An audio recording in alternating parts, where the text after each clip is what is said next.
Hi guys, my name's iBlastoff and welcome to part 2 of my setup for higher round strategy on Green Run TranZit. First off, I just want to start off by I want to start by saying thank you so much for getting the last video to the amount of likes that I asked for. It really is awesome that you guys are showing your support because it lets me know that you like this series, and yeah, I can just upload these videos just because I know you like them.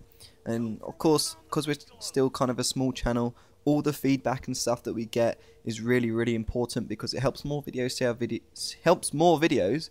Yes, other videos are watching our videos. It helps more people see our videos, and yes, just generally really good for the channel. So as you can see now, I'm putting my claymores down to start off this Claymore Trap that I spoke about in the previous part. And once you're in the tunnel, I'll talk about that Claymore Trap in a second, but once you're in this tunnel, this is obviously between the bus depot and the diner, so just run back there like I did from the previous part, and this is where we're going to start our round strategy. So from rounds 2 to 10, which this video consists of, I'm not really going to do anything that out of the blue or out of the ordinary. It's just going to be me galvanuckling, is that even a word? Oh my god, what am I talking about? Yeah, just me like taking out all the zombies with the galvanuckles, just because I want to conserve on ammo, and if I've got the galvanuckles, I might as well use them. I was also trying to go for, on my permanent perks video, someone mentioned that if you get over 100 and something kills, like 150 kills with galvanuckles, you'll see the green mist, but I don't actually get it, and I get a really like, I pretty much galvanuckle everyone up to round 14 or something stupid like that, and I don't get any green mist, so I'm going to put that one down as a busted myth. I don't think that's correct.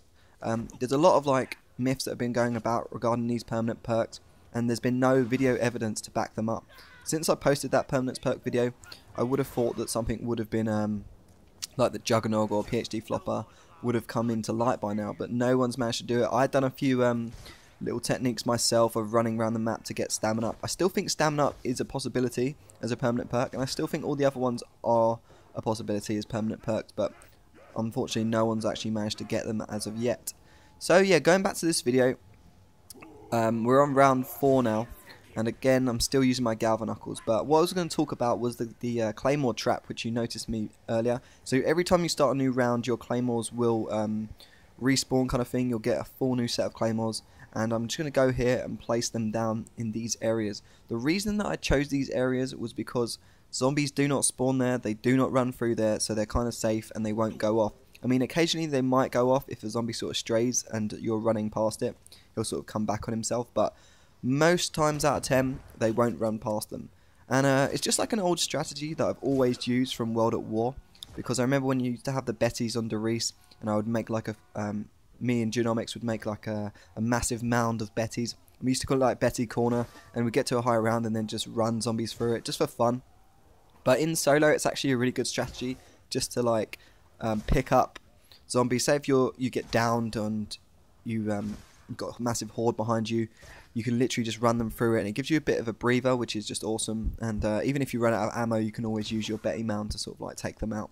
So on this one, yeah, use your claymores, put them down in places where the zombies won't spawn, and you're pretty much good to go from there. Just remember to put them down at the beginning of every round. When you get to around about 10 claymores, once you've placed down 10 claymores, when you put one down, one will actually blow up in your hands, because you're only allowed a certain amount of claymores in the game at one time. So once you get to that level, just keep 2 on you, and you can use them as a safety explosive. So as you can see, we're getting through these rounds really quickly. It's not the most exciting gameplay to watch, but I just thought I'd talk over it and give you some other tips and stuff. Like, I was thinking about doing this series called the Zombie Encyclopedia, which was going to cover like all the basics from zombies and then more to advanced tips and stuff. Just every piece of knowledge that you can get in zombies. I was going to do that, but unfortunately I haven't got around to doing it, and it does take a lot of time and research to find out all these like unique statistics and damage multipliers and health multipliers and stuff like that. But I will promise I will do it at some point. But yeah, talking about that, I mean, it would just be things like, you know, like your character starts off with 100 health points, which is kind of obvious, but it's good to know that the zombies melee attack, like their swipe, regardless of rounds, it will always be 50 damage. So obviously 2 swipes without Juggernog will down you. But once you get Juggernog, you actually pick up a 3 times health multiplier. Correct me if I'm wrong on that. I'm not sure if it is exactly a 3 times. I don't think anyone's found out exactly what it is. But I mean, if you do the math, it kind of works out, because you get 5 hits, which is obviously 250 damage, and then you get downed on the 6th hit, which obviously is 300 damage. So 3 times 100 is 300. So it kind of makes sense that it's a 3 times multiplier. I might be wrong, but I mean, it makes sense to me. As you can see, I also picked up the shield that we built in the last part, and I'm going to use that for later rounds just to sort of get rid of the zombies if I run out of ammo, so it's always useful to keep that, so bear that in mind as well. I mean, you could go for the jet gun, which is obviously a lot safer and a lot probably a better option to go with, really, but at the time I didn't really build it because I'd already spent about an hour getting this video set up.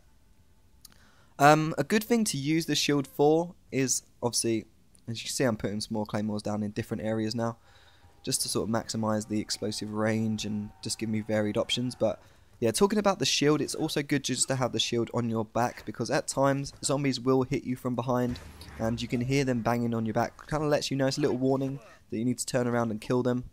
And yeah, it's just very useful to have that shield on your back. But as you saw there, when I'm using the Galvanuckles, because it's a melee attack, you always walk into the power-ups. Now this can be a bad thing, because if you're trying to get maximum points throughout the round and you go into a zombie and you get the nuke in the early stages of the round, you will actually lose out on quite a lot of points.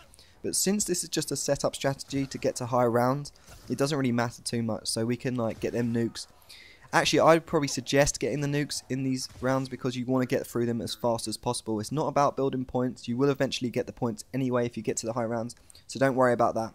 Same thing, if you see double points and you're on a high round, don't run for it. Don't try and get it. The only ones I would suggest trying to get is probably insta-kill, because that, or the nukes, because they will actually help you out quite a lot on the early rounds, and it will save you time rather than having to fight another 24 zombies. So if we speak about the zombies' health points themselves, so on round 1, the zombies have 150 damage. That's like their normal damage, which is obviously the equivalent to the knife. That's why it's a one-hit kill. But as the rounds progress, so round 2, the zombies will actually go up by 100 health points. So they'll go to 250 on round 2, and then on round 3 they'll go to 350, and then on round 4, 450, etc, etc, all the way up to round 9. And once they actually hit round 9, the zombies will get a health multiplier of a 1.1 ratio. So at first I know that sounds quite insignificant, but I mean, as you get onto round 40, it makes a hell of a lot of difference. So you just want to bear that in mind. The zombies they don't really get stronger, their health just gets a lot greater, so it's not too bad. But I mean, if you link this up with pack-a-punch weapons and the damage multipliers when you get headshots and stuff, you can easily fend them off, so it's not too bad. And as you can see, I'm having a bit of fun with these Semtexes. I don't think I mentioned that in the last video, but I did buy them. They're kind of redundant anyway, because you don't really need to get crawlers on TranZit as much as you did on the previous maps, since they, especially not in this strategy anyway, because we don't need any crawlers, because you can't, if you jump on the bus, obviously a crawler will die. If you go like from a certain location and you leave the crawler, because they're so slow, they will actually die if they're out of range of you. So you just need to bear that in mind. If you do want to leave this area, just make sure you've got normal zombies that haven't been gibbed or lost any damage, otherwise they will die and they might bleed out, like I spoke in the previous video. So like I said, if a zombie doesn't make, oh, that's my phone, sorry. If a zombie doesn't hit you in a certain amount of time, it will obviously just die out, which you don't want. But we're not looking to go anywhere, we're just going to stay here. And as you can see, it's getting a little bit more hectic now that we're on round 7 and the zombies are coming thick and fast. Also, the spawn times that the zombies spawn in, they do change as you progress throughout the rounds. I do actually know them, but I don't know them off the top of my head. This would probably also be included in the zombie encyclopedia, just so you could know how quickly the zombies spawn in. It's just kind of useful to know. The same for like at what round, how many zombies can you expect to see and stuff like that in solo. So I would be doing that. If you request it in the comments, I will definitely do that for you guys. But yeah, just let me know. Also, what I wanted to talk about was the damage multipliers that you can get in zombies. Because with any weapon, damage is applied to zombies, as you would know. A head/neck attack will multiply weapon damage by 2. A chest/torso attack will multiply weapon damage by 1.5. And a limb/groin attack will multiply weapon damage by 1. Now, that's the basic multipliers, but of course, as you get a weapon, each weapon has its own multiplier as well, so you can add that on top. So, I do believe from actually doing my research, I think the Galil is probably one of the best assault rifles to use in Black Ops, just for its power and damage. It's very, very powerful, and it's a really, really good gun to use. Also, the Mustang and Sallies are really good, obviously, and same as the ray gun, but you knew that anyway. But like I did in my previous video, I talked about the DSR, and that is a beast of a gun that you can also use for the high rounds, because it's got a crazy headshot multiplier, and the damage it does is just like immense. So it's always one hit headshots up until even the high rounds, like past round 30, which is just excellent. So obviously in this video, I'm still Galvanuckles, Galvanuckle, just taking them out. Basically, as soon as they spawn in, you just want to sort of take them out one by one. I mean, if they get into a bit of a crowd, you might want to use your guns on them, but at the meantime, I managed to keep them at bay quite well. But another good reason for using the tunnel as a training strategy, if you don't know what training is, it's basically where you let all the zombies spawn in from that round, and you run them around in circles or whatever space you've got, and then you shoot them, just so that you can kind of control where they're coming in from, and you know when they're going to spawn, etc, etc. But a good thing for solo, probably my best tip that I could give you, is to always look behind you, always know your surroundings, and know where the zombies are spawning in from, because in this area here there's actually 6 spawn points, and I know them, so it just makes life a lot easier when you're running away.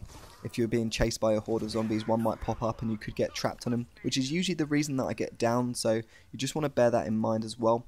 And like I was saying, the tunnel is just a great area because Avogadro cannot spawn here, and that's probably the best thing about it. I mean, if you're doing high rounds in like the farm or the diner, because there are some really good training spots in TranZit, but I mean, having the Avogadro spawn can be kind of a pain in the arse if you haven't got EMPs or Galvanuckles. So coming to the tunnel is just the best area, because you do not have to worry about him. He will not spawn here, and well, unless you go outside and you start a round outside, then he may come in. I'm not sure, I've never actually done that. I don't think he can come in here. It'll probably take him ages unless you sort of bring him here yourself. But yeah, and you just need to know the areas of where the denizens are going to come from. Luckily in the tunnel we've got quite a lot of room to work with, so that shouldn't be too much of a problem. The spawn points here are just one right in front of me, one there as well. Just 2 that spawn through the floor, and the rest either jump over the barricades or come through the windows. So it's about 6. Just make sure you learn them when you're doing the solo strategy in here, and I'm sure you'll be fine. But yeah, so it's just pretty chilled out really at the moment, not too bad. It does actually get a little bit more hectic, so I would probably advise running trains and not using the Galvanuckles once you get to round 10, because I do actually get downed, and I will show you that in the next video, because anyone can just run zombie trains and survive to high rounds, but it's once you get downed and you don't have Juggernog, and it's escaping that death and going back and getting all your perks, that's what makes a good zombie player. So just bear that in mind, that you might have to do that at some point, but I'll show you in the next video and explain how I get out of sticky situations and what to do and stuff like that.